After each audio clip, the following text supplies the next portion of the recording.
بغیر کسی تاخیر کے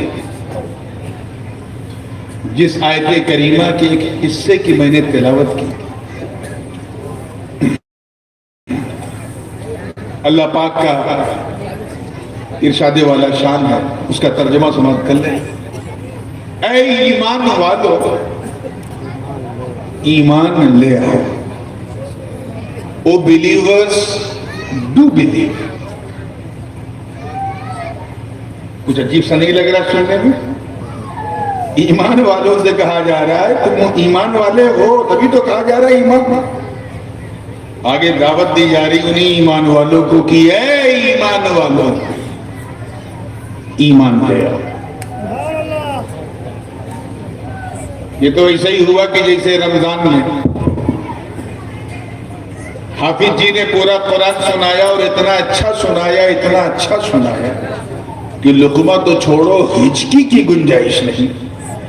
اور 27 رمضان کو مصافحہ کرتے ہوئے ایک صاحب نے کہا اے حافظ جی حفظ کرو، ڈنڈے سے مارے گا۔ تو نہ بول، تو نے تو ایک ایک حرف میرے پیچھے سنا۔ اسی کو تحصیل حاصل کہتے ہیں، اسی کو فلسفی اصطلاح بھی کہتے ہیں کہ ایسی چیز کو حاصل کرنا جو بالکل حاصل ہی نہیں، حاصل شدہ چیز کو حاصل کرنے کی طاقت، مگر یہاں اللہ پاک دے رہا ہے۔ اور ظاہر ہے کہ جو مخاطب ہیں وہ ایمان والے ہیں۔ کیا ہے؟ بولو، ایمان والے نہ ہوتے تو یہ نہ فرماتا اے ایمان والے۔ توجہ رہے، اے ایمان والے۔ آج میں 2020 کے موڈ میں ہوں، اس لیے ایک جملے پہ غور کیجئے گا۔ میری نظر جتنی سہانی گھڑی پہ رہے گی اس سے زیادہ اپنی گھڑی پہ، تو بالکل ایک جملہ نکلا نہیں کہ پتہ چلا بڑا نقصان ہو رہا ہے۔ اے ایمان والو، ایمان لے آؤ۔ او believers do believe۔ ایمان والوں سے ہی کہا جا رہا ہے ایمان لے آؤ۔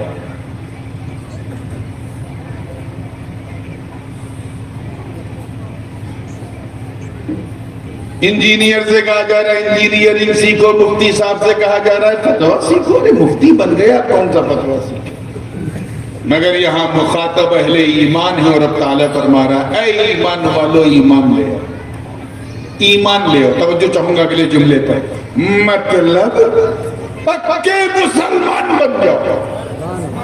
کیا بن جاؤ؟ ٹناٹن مسلمان بن جاؤ۔ ایسے مسلمان بن جاؤ کہ جب تم سڑکوں پہ چلو تو تمہیں دیکھنے والا یہ نہ کہے کہ مسلمان جا رہا، بلکہ یہ کہے کہ چلتا پھرتا اسلام جا رہا۔ ارباب طریقت نے بڑی اچھی توجیہ پیش کی ہے، فرمایا کہ یہاں جو 2 بار ایمان آیا ہے، اے ایمان والو ایمان لے آؤ، اس میں جو مخاطب کیا گیا ہے اے ایمان والو، یہ پہلا جو ایمان ہے یہ شریعت کی طرف اشارہ ہے۔ کس کی طرف؟ شریعت، یعنی اے شریعت پہ عمل کرنے والوں، اے نماز روزہ حج زکوٰۃ پورا کرنے والوں، اے نیکیاں کرنے والوں، اے حرام سے بچنے والوں، اے گناہ سے بچنے والوں، اے اللہ کو وحدہ لا شریک کہنے والوں، اے نبی کی رسالت کو ماننے والوں، اے تمام کتابوں کو ماننے والوں، تمام فرشتوں کو ماننے والوں، یوم آخر کو ماننے والوں، تقدیر کو ماننے والوں، اے ایمان والوں۔ شارٹ کٹ میں کہوں تو اے شریعت کے چلنے والوں، آمین، ایمان لے آؤ، یعنی اے شریعت پہ چلنے والوں طریقت پہ بھی چلو۔ پہلے ایمان کا جو مدلول ہے وہ شریعت ہے، اور دوسرے ایمان کا جو مدلول ہے وہ طریقت ہے۔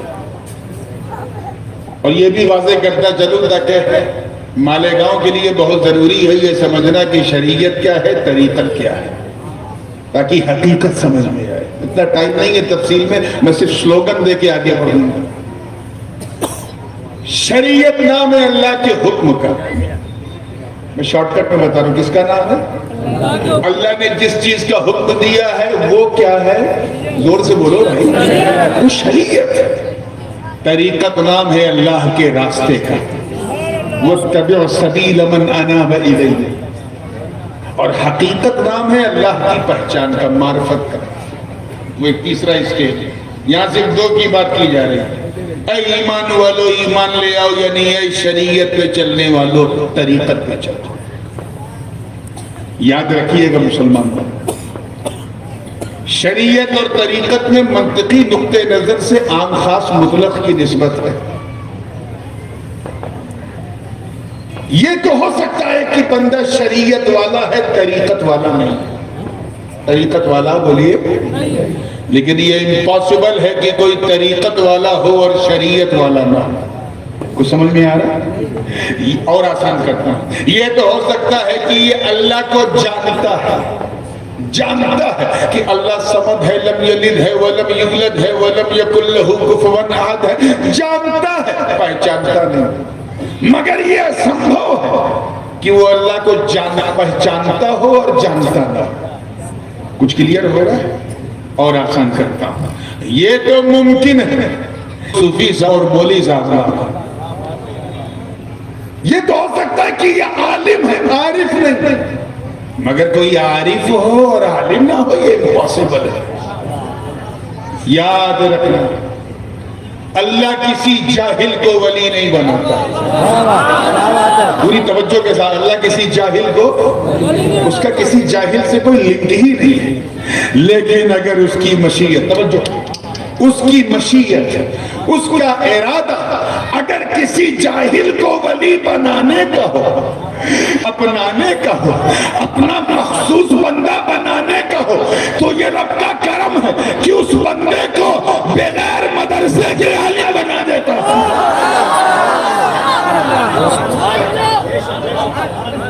اللہ کسی جاہل کو ولی نہیں بناتا، اور بنانا چاہے تو اسے جاہل رہنے نہیں دیتا، رہنے نہیں دیتا۔ اسی لیے صرف مدرسے کی صنعت نہ مانگا کرو کس مدرسے میں پڑھے ہیں، یہ بھی پوچھ لو کس میکدے سے گزرے ہیں، کس میکدے سے گزرے ہیں، اس میکدے کا مبلغ علم کیا ہے۔ وہاں بڑے سے بڑے لوگ صرف ایک ٹاپ سے جو ہے وہ قلندری کے منصب پہ پہنچ جاتے ہیں۔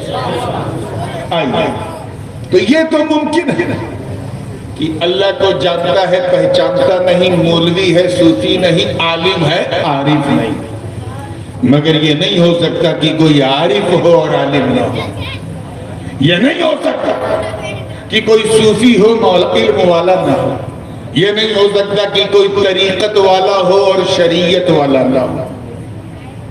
اس کو میں ایک اور آسان مثال دیتا ہوں، اور اکثر میرے بڑے والد حضور قبر عالم شیخ الاسلام علامہ مدنی میاں مثال دیتے ہیں سمجھانے کے لیے شریعت اور طریقت کو۔ اس کو یوں سمجھو کہ جیسے شریعت گویا، ایسا نہیں کہ کل سے آپ اسی کو سمجھنے لیجیے، میں گویا کہہ رہا ہوں، گویا سر کے بال کی طرح ہے۔ کس طرح ہے؟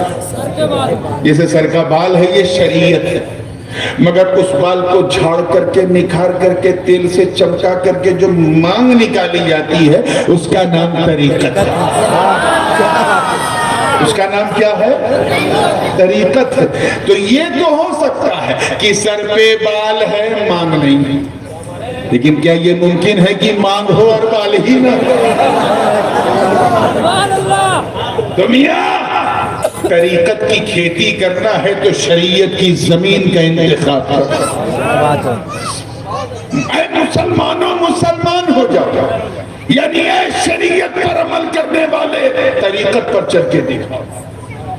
ابلیس کو کوئی پرابلم نہیں تھا شریعت ہے، ایسا چلتا تھا کہ سجدے پہ سجدہ، رکوع پہ رکوع، قیام پہ قیام، ذکر پہ ذکر، تسبیح پہ تسبیح، تحلیل پہ تحلیل، نماز پہ نماز، سجدے پہ سجدہ، تقوی پہ تقوی، تقوی پہ تقوی۔ ایک دن مار دیا لقوہ۔ پرابلم کیا تھا؟ شریعت میں کوئی گڑبڑی نہیں تھی، طریقت میں پھنس گیا، طریقت میں پھنس گیا۔ جب اس سے کہا کہ آدم کا سجدہ تعظیمی بجا لاؤ، تو جو اندر کا ایگو ہے نا اس نے روک دیا، اور وہ اس لیے روکا کیونکہ وہ طریقت کا مسافر نہیں تھا۔ صوفی اسی کو کہتے ہیں جو اپنے نفس کو مار دے، اپنے ایگو کو، ایریگنس کو ختم کر دے۔ تو شریعت کے چلنے والے جو ہوتے ہیں وہ فاسق بھی ہو سکتے ہیں لیکن عاشق نہیں ہو سکتے۔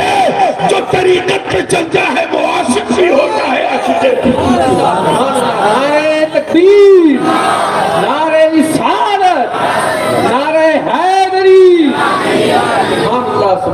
پتہ نہیں اس کا عقیدہ کیا ہے، اس کی روش کیا ہے، چال چلن کیا ہے، یہ شریعت پہ چلنے والے سے نہیں سمجھ میں آئے گا. یہ دیکھنا پڑے گا کہ طریقت پہ اس کا قدم ہے کہ نہیں. یہ 3 دن کے چلے، 4 دن کے چلے اور 40 دن کے چلے کے پیچھے تو نہیں بھاگ رہا. میں آؤں گا مجھے لگ رہا ہے کہ اس مضمون میں آپ دلچسپی لے رہے ہیں، میں اس طرف لوٹ کے آؤں گا، لیکن آئیے ایک دوسرے معنی کی طرف. میں نے کہا نا کہ میں اس سہانی گھڑی سے زیادہ اپنی گھڑی دیکھ رہا ہوں تو کچھ سوچ سمجھ کے دیکھ رہا ہوں. پوری توجہ کے ساتھ تیار ہیں آپ لوگ؟ اے ایمان والو ایمان لے آؤ، ایمان لے آؤ، یعنی پکے مسلمان بن جاؤ. سنا تھا نا آپ نے؟ زبردست ٹاپ ٹو باٹم مسلمان بن جاؤ. برا مت مانیے گا، اللہ ماشاءاللہ میں سب کی بات نہیں کر رہا ہوں، لیکن اکثر کا عالم یہ ہے کہ ہم اس لیے مسلمان ہیں کیونکہ ہمارے ابا مسلمان تھے. برا مت مانیے گا، سچی بات ہے. دادا مسلمان تھے اس لیے ہم مسلمان، اور کوئی خاص بات نہیں، بالکل کوئی خاص بات نہیں. ہم اس لیے مسلمان ہیں، اکثر کا عالم یہ ہے کہ ہم اس لیے مسلمان ہیں کیونکہ ہمارا نام ہندی بھاشا میں نہیں رکھا گیا، اردو میں، فارسی میں، عربی میں رکھا گیا. حالانکہ شرعاً ہندی بھاشا میں بھی رکھنا جائز تھا. اگر کسی مسلمان کا نام چندر پرکاش ہوتا تو کیا مذائقہ تھا. جیسے انڈونیشیا، ملیشیا، تھائی لینڈ میں لوگ اپنی مقامی زبان میں نام رکھتے ہیں. ہمارے بزرگوں نے ہندی زبان میں اپنے بچوں کا نام نہیں رکھا، بس یہی ایک پہچان رہ گئی اور کچھ نہیں. ہم اس لیے مسلمان ہیں کیونکہ ہم لوگ ربیع الاول کی سبیل نہیں چھوڑتے، عید کی سوئی نہیں چھوڑتے، محرم کا کھچڑا نہیں چھوڑتے، اور 12 ربیع اور کیا نام ہے شب برات میں قبرستان بات میں پہلے حلوہ کھانا نہیں چھوڑتے. یہی ہماری پہچان رہ گئی ہے. ہم اس لیے مسلمان ہیں کیونکہ ایک مثال، ایک ایسی چیز بتا دوں جو کامن ہے، جس سے کوئی انکار نہیں کر سکتا. اگر کوئی پوچھے آپ کے مسلمان ہونے کی سب سے بڑی پہچان کیا ہے، تو آج کے ماحول کو دیکھ کے اگر میں کہوں تو ایک ہے، اور وہ یہ ہے کہ ہماری مسلمانی ہوئی ہے. مجھے کہنے میں کوئی حیا نہیں آ رہی بلکہ افسوس ہو رہا.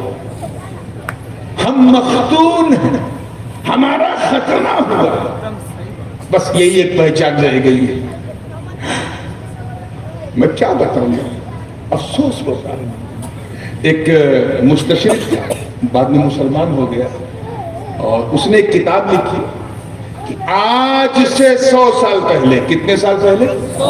100 years ago 1924، یعنی آٹومن امپائر ختم ہونے سے پہلے مسلمان کچھ اور تھے، آج مسلمان کچھ اور.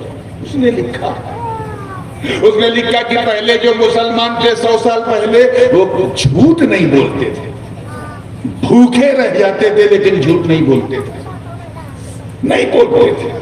چاہے اپنی یوپی کی زبان میں گٹائی دبائے تھے کوئی تب وہ جھوٹ نہیں بولتے تھے. ان کو جھوٹ بولنا کفر جیسا لگتا تھا. اور یقین نہ ہو تو اپنے دادا سے پوچھنا کہ ان کے ابا کیسے تھے. جھوٹ نہیں بولتے تھے، چلتے پھرتے کبھی جھوٹ نہیں بولتے تھے، بزنس میں بھی جھوٹ نہیں بولتے تھے، فائدہ مل رہا ہے جھوٹ بولنے سے لیکن نہیں بولتے تھے. بلکہ اس نے یہاں تک لکھا کہ ہماری اپنی کرسچن کمیونٹی میں، عیسائیوں میں، اگر کوئی انسان بار بار سچ بولے، ہمیشہ سچ بولے، سچ کے سوا کچھ نہ بولے، تو لوگ اسے شک کی نظر سے دیکھتے تھے کہ سچ بول رہا کہیں مسلمان تو نہیں ہو گیا. یہ زیادہ دور نہیں، 90-100 سال پہلے کی بات ہے. جھوٹ بولتے ہی نہیں تھے. مگر اگر آج رپورٹ نکالی جائے خدا کی قسم صرف مالیگاؤں کی، تو کاروبار ہو یا دنیا دار ہو، جو سب سے زیادہ جھوٹ بولے وہ ہم، جو غیبت کرے وہ ہم ہیں، جو عیاری کرے وہ ہم ہیں، چند سکوں کے لیے بازاری بن جائے وہ ہم ہیں، جو اپنے دین دھرم کو بیچنے پہ آمادہ ہو جائے وہ ہم ہیں، پیسہ ہو چاہے جیسا ہو جس کا یہ منتر ہو وہ ہم ہیں. ذرا سوچو کیسے مسلمان ہو، کیسے مسلمان ہو. اسی لیے تو رب نے فرمایا اے نام کے مسلمانوں کام کے مسلمان بنو، تاکہ جب تم چلو تو تمہیں غیر بھی دیکھ کے کہے کہ یہ محمد عربی کا غلام ہے.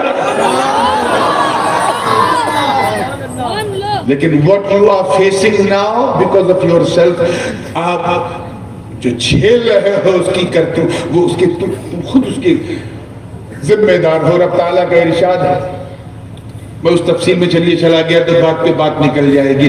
تو try to become a perfect Muslim, practical Muslim. کیا کرنا؟ پریکٹیکل مسلم نہیں, ایکٹنگ مسلم نہیں, پریکٹیکل مسلم. چلتا پھرتا, اٹھتا بیٹھتا, سوتا جاگتا, کھاتا پیتا مسلمان بن. یاد رکھ, ہم تو ایسے مسلمان ہیں کہ ایک ایک مسکان پہ پیسے لٹاتے ہیں لیکن کسی ایمان کے معاملے کے لیے نہ دیں.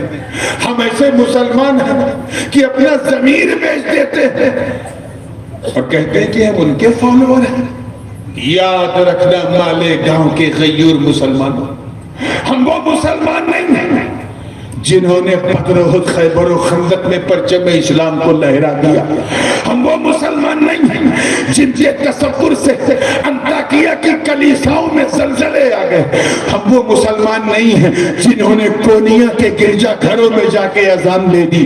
ہم وہ مسلمان نہیں ہیں جو نبی کے وضو کے قطروں کو زمین پہ گرنے نہ دے. ہم وہ مسلمان نہیں ہیں جنہوں نے, توجہ چاہوں گے اس نکتے پر, جنہوں نے میدان بدر و حنین میں اپنے کافر رشتہ داروں کے خلاف تلوار اٹھا کر یہ پیغام دے دیا کہ اے لوگوں, رشتہ داری اور ہے, مصطفیٰ کی وفاداری اور ہے. ہم وہ مسلمان نہیں ہیں جن کا چہرہ دیکھو تو خدا یاد آ جائے. ہم وہ مسلمان نہیں ہیں ارے جن کا نام سن کر رستم اور سہراب کا کلیجہ تھر تھر آ جائے. ہم وہ مسلمان نہیں ہیں جو دریا کی روانی کو, دیکھیں کتنے لوگ تاریخ جانتے ہیں, دریا کی روانی کو صرف ایک خط لکھ دے تو روانی کا مزاج بدل جائے. ہم وہ مسلمان نہیں ہیں جو خاتون کی غیرت پر لبیک کہتے ہوئے سندھ کو فتح کر لے. ہم وہ مسلمان نہیں ہیں ارے جنہوں نے فتح قادسیہ کے لیے سعد بن ابی وقاص کی کمان میں شامل ہو کے جب مدائن کا رخ کیا اور سامنے دریائے دجلہ کی طوفان مارتی لہروں کا سامنا ہوا تو نہ آؤ دیکھا نہ تاؤ دیکھا, بلکہ اسی دریا کے بھونڈر میں اپنے گھوڑوں کو دوڑا دیا. اور اس منظر کو دیکھ کر شاعر مشرق کو بھی کہنا پڑا کہ دست جو دست ہے, دریا بھی نہ چھوڑے ہم نے, بحر ظلمات میں دوڑا دیے گھوڑے. ہم تو ایسے مسلمان ہیں اور سننے کو جیسے چبندی اور چبندی کے شوربے کہ صحابہ پر انگلی اٹھاتے ہیں, یہ ان سے کم وہ ان سے زیادہ, یہ تیری اوقات نہیں ہے. یاد رکھنا, ہم ان کو فالو نہیں کرتے ہیں, ان کو فالو نہیں کرتے ہیں جو ایران سے ایمان چھوڑ کے آئے. ہم ان کو فالو کرتے ہیں جو ایران سے ایمان لے کر آئے. دو ٹائپ کے لوگ ایران سے آئے, سب کو ایک جیسا نہ سمجھا. دو ٹائپ کے لوگ فارس سے آئے ہیں. اس وقت ایران جو تھا وہ صرف آج کا موجودہ ایران نہیں تھا, اس میں ماورا النہر, ازبکستان, قزاقستان, یعنی جہاں جہاں فارسی کا چلن وہ سب کیا تھا. تو دو ٹائپ کے لوگ, دونوں کو مکس مت کرو. ایک وہ جو زمین کے لیے ہے, کس کے لیے ہے, مزہ نہیں آ رہا مجھے, کس کے لیے ہے, زمین کے لیے ہے. دوسرے وہ جو دین کے لیے ہے. دونوں کو مکس مت کرو. ایک وہ جو دل بدلنے کے لیے آئے, دوسرے وہ جو دل بدلنے کے لیے. آج کا ہمارا یہ دجالی میڈیا جو ہے چینج کر دیتا ہے, مکس کر دیتا ہے. مکس مت کرو, دونوں کی پہچان الگ, دونوں کی شان الگ, دونوں کا انداز الگ. ایک وہ جو دلی کو بدلنے کے لیے آئے, دوسرے وہ جو دلوں کو بدلنے کے لیے آئے. ایک وہ جن کا ٹارگٹ دلی, لکھنؤ, حیدرآباد, ایک وہ جن کا تعلق صرف اور صرف انسانیت کی خدمت اور دین کا فروغ. دونوں کو مکس مت کرو. جو زمین کے لیے آیا, جو زمین کے لیے آیا وہ بندوق لے کے آیا، تلوار لے کے آیا، نیزہ لے کے آیا، توپ خانہ لے کے آیا، توپ خانہ، اور جو دین کے لیے آیا وہ مصطفیٰ کا میخانہ لے کر نعرہ تکبیر، نعرہ رسالت، فیضان غریب نواز، خواجہ کا ہندوستان۔ دونوں کو مکس مت کرو۔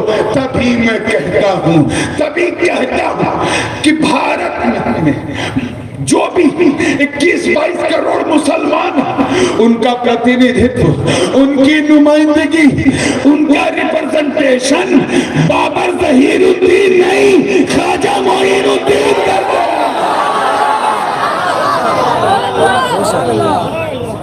غریب نواز ہمارے آقا و مولا وہ بھارت میں آئے، یہاں ہمارے حضور صلی اللہ علیہ وسلم فزیکلی، جسمانی طور پہ، ظاہری طور پہ تشریف نہیں لائے، مگر خدا کی قسم خواجہ ہے تو ایسا ہے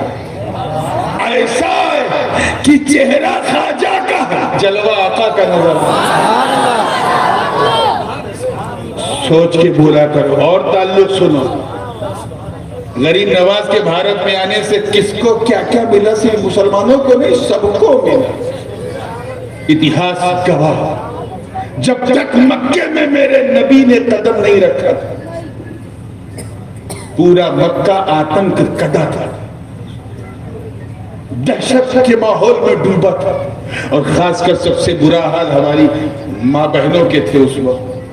کسی عورت کا سہاگ اگر اتر جائے تو اسے لوگ سہاگن نہیں بلکہ ابھاگن بنا دیتے تھے۔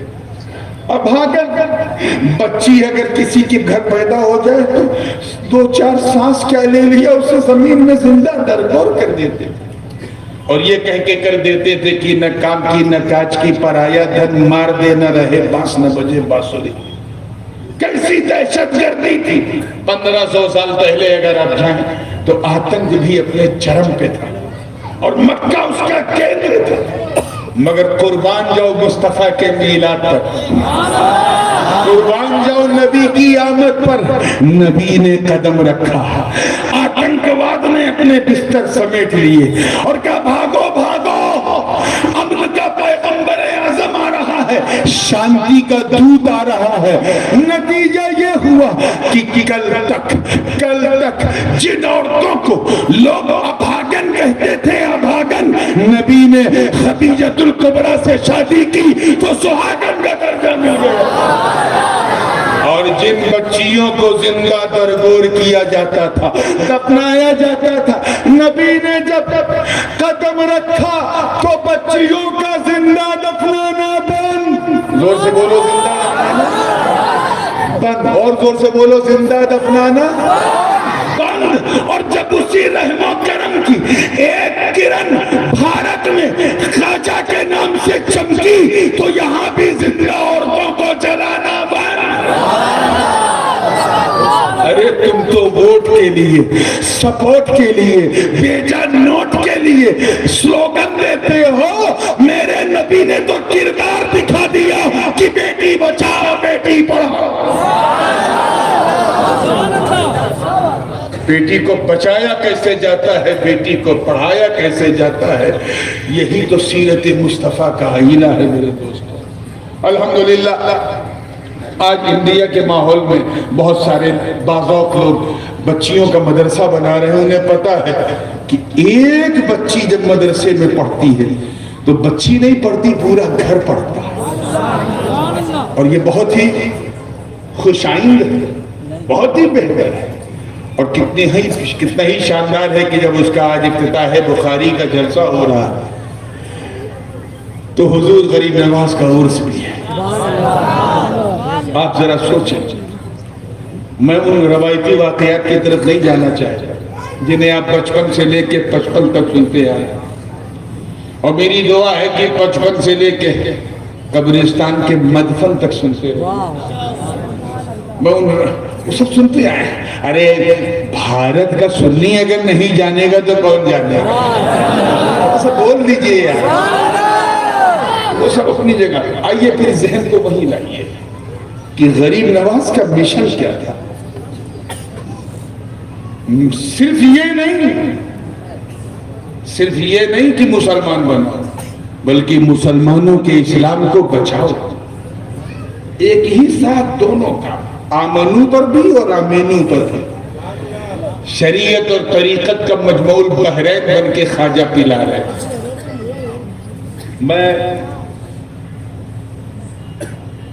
میں جانتا ہوں کہ اللہ کے نزدیک بعض اولیاء کا ایسا مقام ہے جنہیں اللہ کے سوا دوسرا نہیں جانتا۔ سارے اولیاء میرے سر کا تاج ہیں۔ ہم چشتی بعد میں ہیں، سنی پہلے ہیں۔ قادری بعد میں ہیں، سنی پہلے ہیں۔ رضوی بعد میں ہیں، سنی پہلے ہیں۔ یہ سب بات کی چیز ہے۔ اور عجیب سوال ہے یار، امتحان میں جو سوال آتا ہے اسٹوڈنٹ وہی کامیاب ہوتا ہے جو اس سوال کی تیاری کرے۔ ہم سے سوال کچھ اور پوچھا جائے گا، ہم تیاری کچھ اور کر رہے ہیں۔ پوچھا جائے گا تیرا رب کون ہے، اور ہم تیاری کر رہے ہیں تیرا پیر کون ہے۔ ماں دین کا تیرا دین کیا ہے یہ سوال ہوگا، اور ہم تیاری کر رہے ہیں تیرا سلسلہ کیا ہوگا۔ ما کنت تقول فی شأن ھذا الرجل، اس مرد کے بارے میں تم کیا کہا کرتے تھے، تیاری یہ کرنی چاہیے۔ اور ہم تیاری کر رہے ہیں کہ ہم اپنے خاندان کے اپنے سلسلے کے بارے میں کیا کہا کرتے تھے، یا ہم تم کو کیا کہا کرتے تھے، تم ہم کو کیا کہا کرتے تھے، اس میں لگے ہوئے۔ اس لیے صحیح پریپریشن کرو۔ کامیاب وہی ہے جو بہترین پریپریشن کرے۔ غریب نواز نے مسلمان بنایا بھی ہے اور مسلمانوں کو بچایا بھی۔ اس لیے سارے اولیاء کا قدم میرے سر پر، سب میرے آقازادے ہیں، سب سرتاج ہیں۔ میں مقام کی بات نہیں کر رہا ہوں، مقام کس کا کیا ہے اللہ جانے۔ میں اسٹیٹس کی بات نہیں کر رہا ہوں، اللہ جانے۔ میں سٹینڈرڈ کی بات بھی نہیں کر رہا ہوں، وہ بھی اللہ جانے۔ میں سروس ریکارڈ کی بات کر رہا ہوں۔ کس کی بات کر رہا ہوں؟ سمجھتے ہو نا سروس ریکارڈ؟ ارے یار، تھانے کے اندر ایس پی بھی تھا، ایس ایچ او بھی تھا، اور وہ کانسٹیبل بھی تھا۔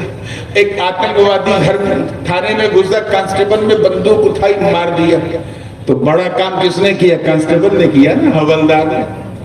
تو اگرچہ ایس پی کا عہدہ بڑا ہے، ایس ایچ او کا بڑا ہے، مگر انعام انہیں نہیں ملے گا، انعام اسی کانسٹیبل کو ملے گا کہ اس نے ایک آتنکوادی کو دھر گرایا۔ سروس ریکارڈ دیکھا جاتا ہے کہ سروس کس کی کیسی تھی۔ تو میں سروس ریکارڈ کی بات کر رہا ہوں اور بڑی ذمہ داری سے کہہ رہا ہوں، اور میں نہیں کہوں گا تو کون کہے گا؟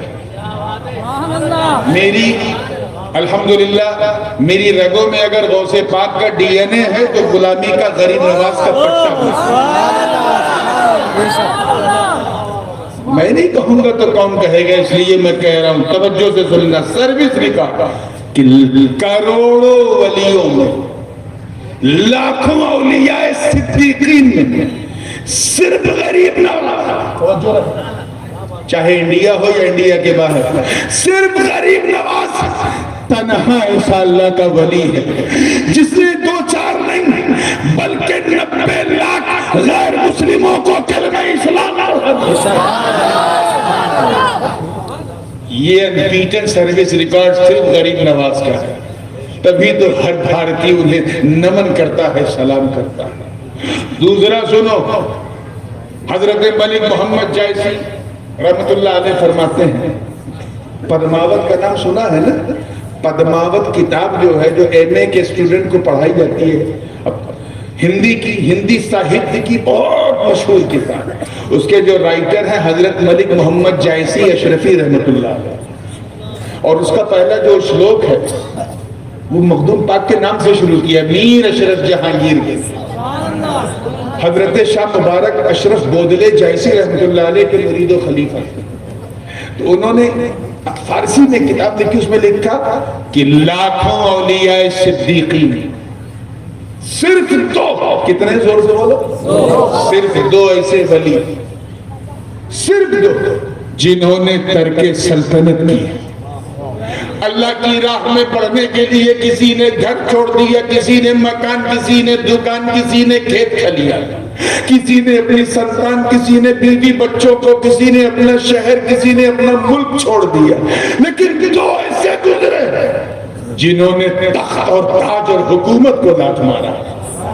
They were king, but then they gave up the kingdom on the way of Almighty Allah. King تھے لیکن اپنے kingdom کو لات مار دیا. صرف دو, اور وہ دونوں کوئی اور نہیں, ایک سلطان ابراہیم بن ادہم, دوسرے سلطان سید اشرف جہانگیر. ملک محمد فرماتے ہیں کہ اسی ترک سلطنت کی وجہ سے بڑی وجہ برہمہ اولیاء فضیلت دارن کی ایک خاص قسم کی فضیلت ان دونوں کو اولیاء پہ حاصل ہے, ایک خاص قسم کی. اسی وجہ سے ایک سلطان ابراہیم بن ادہم, دوسرے سلطان سید اشرف جہانگیر. چشتیوں اپنی قسمت پہ جتنا ناز کرو کم, یہ دونوں بزرگ کہیں اور نہیں, سلسلے چشتیہ کا. اور سلسلے چشتیہ میں ایک غریب نواز کے پیروں میں ہے, دوسرا غریب نواز کے مریدوں میں ہے, اور میرا خواجہ دو تاریخ السلطنت کے بیچ میں چمک رہا ہے, ایک سے نور لے رہا ہے, دوسرے کو نور دے رہا ہے. یہ ہے سلسلہ علیہ چشتیہ. اتہاس گواہ جس وقت ناموس رسالت محمدی کو چیلنج کیا گیا اور امکان کسب باری پر اصرار کیا گیا, اور اسماعیل دہلوی نے تقویت الایمان کے ذریعے لوگوں کے دماغ میں یہ ڈالنے کی کوشش کی کہ اللہ جھوٹ بول سکتا ہے, ہر چیز پہ قادر ہے تو جھوٹ پہ بھی قادر ہے. بتائیے ایسے لوگ چلے ہیں یہ ثابت کرنے کی اللہ ہے کہ نہیں. تم ان جاہلوں کو سنتے ہیں جن کے بابا دادا اپنی کتاب میں لکھے ہوں کہ اللہ کم چلے لائی, معاذ اللہ رب العالمین, اللہ جھوٹ بول سکتا ہے. وہ ثابت کرنے چلا ہے does God exist, سوچ کے دیکھا کر. دادا نے یہ کہا تھا, نانا نے کہا تھا کہ اللہ جھوٹ بول سکتا, معاذ اللہ, اللہ بھی گناہ کر سکتا ہے کیونکہ اللہ ہر شے پہ قادر ہے. لوگ توہین الہیت اور توہین رسالت کا بازار گرم کر رہے تھے.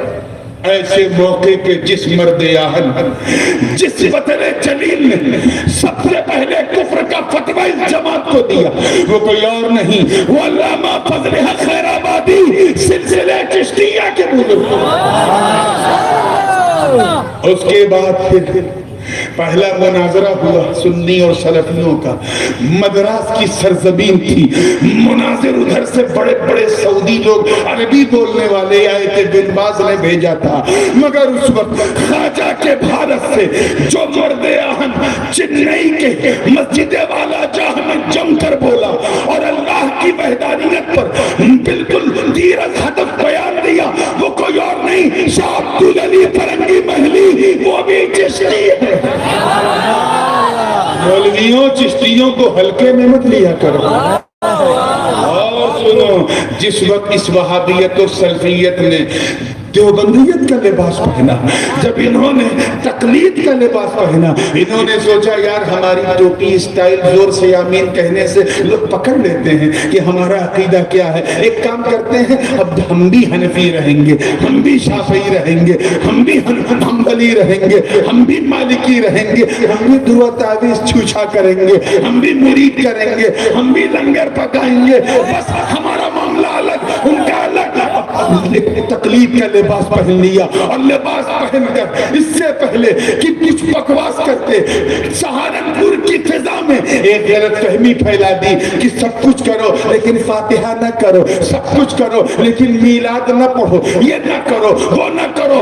قربان جاؤ اس مطلع جلیل پر جس نے انگریزی حکومت کی پشت پناہی کی پرواہ نہ کی اور ان کے عقائد پر تھوکتے ہوئے جو کتاب لکھی وہ بھی انوار ساتحہ, در ثبوت میلاد و فاتحہ, تقریباً 150 سال پہلے لکھ کر ان کے منہ پہ ماری.